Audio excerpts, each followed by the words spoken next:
I thought there was a hole in the canon of cinema. I mean, a film critic told me there are less than 20 films made about, North American slavery, and it was one of those things where, there's more films made about Spartacus and Roman slaves than there is about North American slavery. The film's based on Solomon Northup's own account in the book. Why do you think people hadn't seized on that book before? Why do we not all know about this book? It's a bit of a mystery to me. But then again, I understand that people, were ashamed of that time in history, and the less said about it, the better.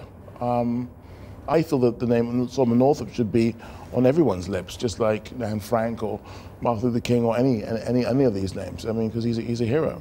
And you think that society around the world is ready to confront that shame? Well, now's the time. We'll see. I mean, I think there's been a lot of films sort of looking at the black experience as such in America. And I think that all of that has to do with the presidency of Barack Obama.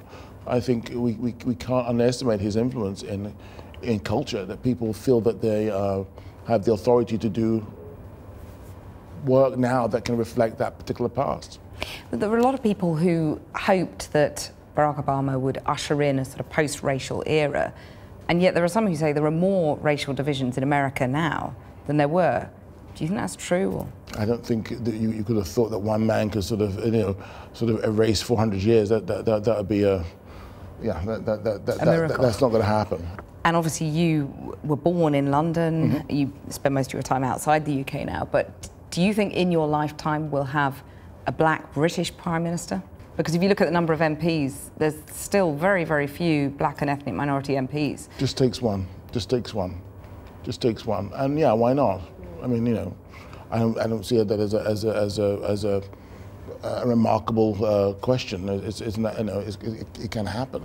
There's never been a Best Director Oscar for a black filmmaker. Is that, do you think, because of a lack of candidates or Hollywood's lack of inclination?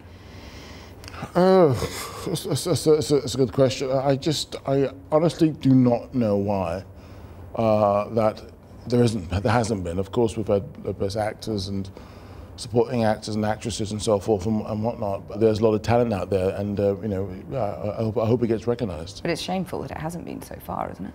Again, it's just about the talent. Hopefully, that person brings to the table a film, a picture which has some kind of interest, really. There are nearly 30 million people, it's estimated, enslaved around the world today. Mm-hmm. Obviously, your film depicts a moment in history, but this is happening now. Why do you think it's still so prevalent now? I think when any time when people could take advantage of people and make money out of it, that will always occur. I mean, it's been going on forever. I mean, it's from the beginning of time. And it's just one of those things where, it's kind of strange to also in relation to 12 Years a Slave, that I met this lady from Kenya who was enslaved in Abu Dhabi. It's just odd that this stuff is still going on, really. Is there a sense in which in America slavery is still constantly talked about? In Britain, though, despite the fact that we ran the transatlantic slave trade for a century, there's not been so much of a kind of reckoning about the past. Do you think that reckoning needs to happen? Yeah, of course it does. I mean, it's one of those things that have been hugely neglected, and the conversation has not been had. I mean, a lot of politicians have said, "Oh, because it was legal, it was part of law at that time." Well, apartheid was part of law at that time, and there has to be some kind of reflection on that unfortunate past. People benefited, but also people suffered and still are suffering today.